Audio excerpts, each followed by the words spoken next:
Hello everyone, it's Miss Hines in Classroom 1A, and today is Monday, April the 12th. I hope everyone enjoyed their Easter and spring break.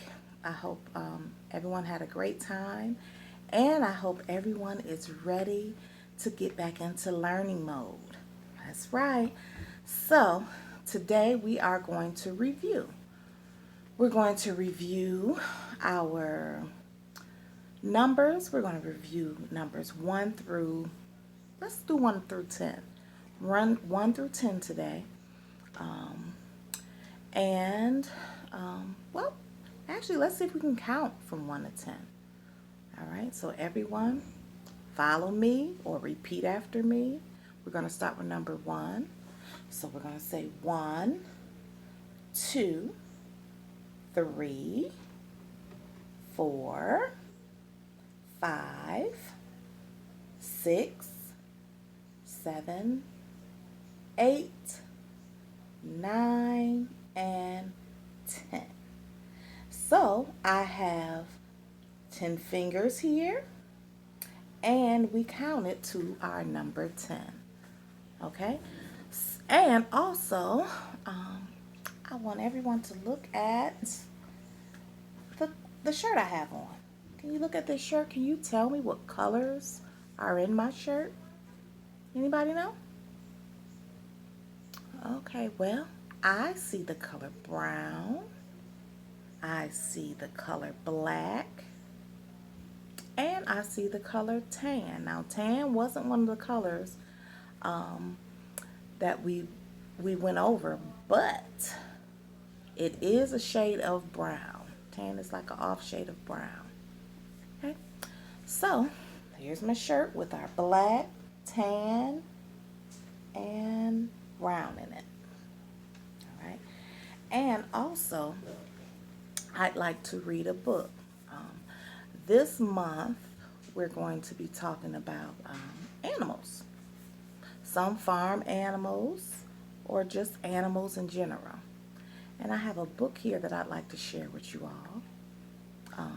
And the name of my book is Pup and Bear.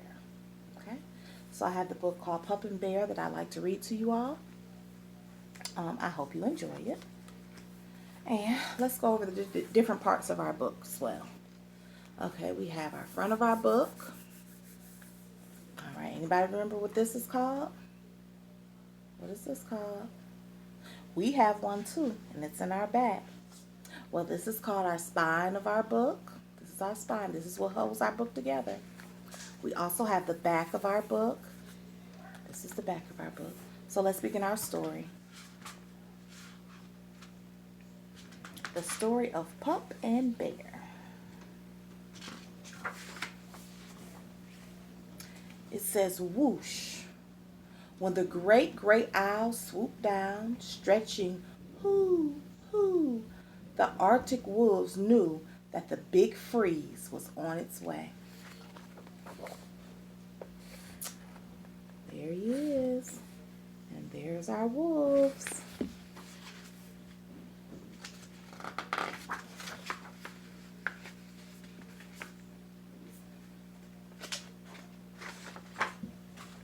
Okay. They took shelter in a snowdrift, and they listened to the fierce wind hollering and roar. They watched the snow blow in spirals, wrapping the world in a fluffy white coat.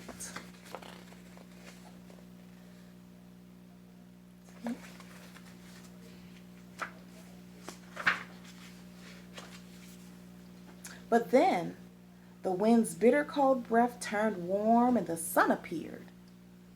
The big melt came, and one lone pup found itself on a sheet of ice spinning out to sea. Oh wow, look at that. All by itself.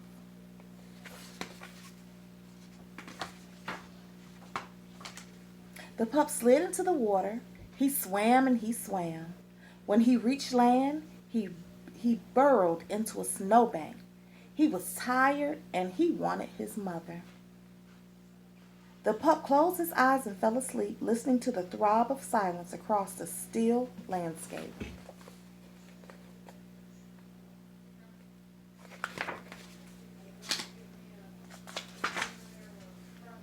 He woke to the feel of a cold nose against his fur. The smell was familiar. It was a polar bear. "You are not my mother," said the pup, flattening his ears against his head. "I am not your mother," said the polar bear, "but I can cuddle you and keep you safe." The pup was shy and frightened. "Aren't you going to eat me?" he asked. Polar bears eat wolves." "Not this one," said the polar bear, shaking her head. "Climb on my back and I will take you to my den." See?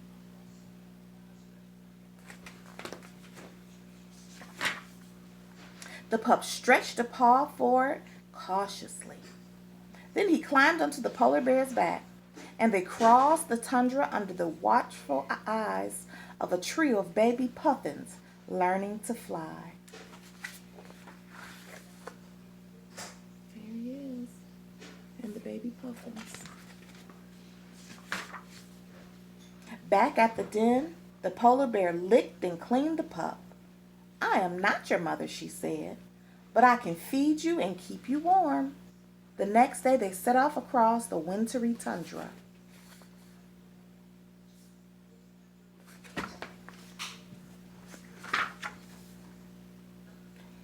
When they spotted a walrus with long, sharp tusks, the polar bear bellowed and chuffed. He was protecting the pup.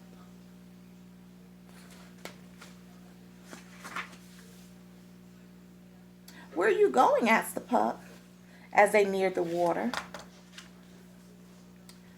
"I am not your mother," said the polar bear, "but I can show you where to catch a fish."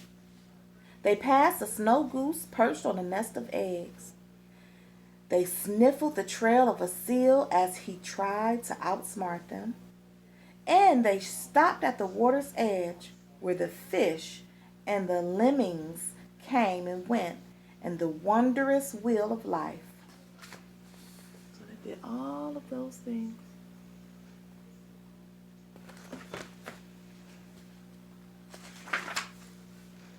The sun shined down on the crisp, crackling snow, and the polar bear rolled in a snowbank. "Come on," she said to the pup. "I'm not your mother, but I can play with you." But when the pup tugged too hard at the polar bear's fur, the bear growled. "I am not your mother," she said, "but I can scold you." Then she nuzzled the pup and tickled his tummy.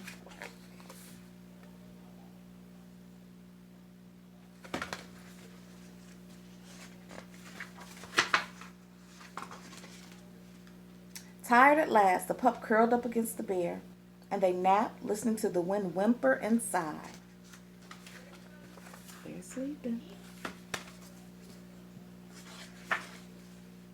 The earth turned round and around, and the big freeze came, followed by the small belt, until at last the polar bear nuzzled the wolf, who wasn't a pup any longer. "I am not your mother," she said, "but I know it's time for you to go." She nuzzled the wolf one last time, and the wolf nuzzled her back. Then he walked out into the wild. So, our little pup, he looks like he's all grown up now. The wolf howled to the midnight sun, which glowed on the horizon, where day ended and night began, and he was answered by the cry of another wolf. Soon he was leading his own pack across the frozen tundra.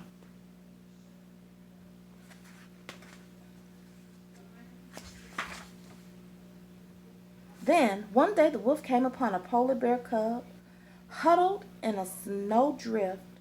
"Where's your mother?" asked the wolf, but the cub didn't know. The wolf sniffled, and the cub rubbed its fur with a wet nose. "You're not my mother," said the cub, cowering. "I am not your mother," said the wolf, but I can cuddle you and keep you warm. Aren't you going to eat me? Asked the cub. Wolves eat polar bears. Not this one, said the wolf, shaking its head. Climb on my back, and I will take you to my den. The polar bear climbed onto the wolf's back. I'm not your mother, said the wolf, but you can stay with me until you're big enough to be on your own. Side door.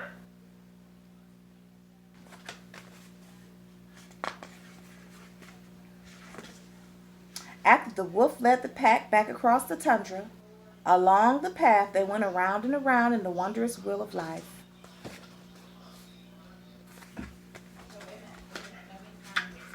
And that is the end. That's the end of our story. I hope you all enjoyed it. Have a great day, and I'll see you all tomorrow.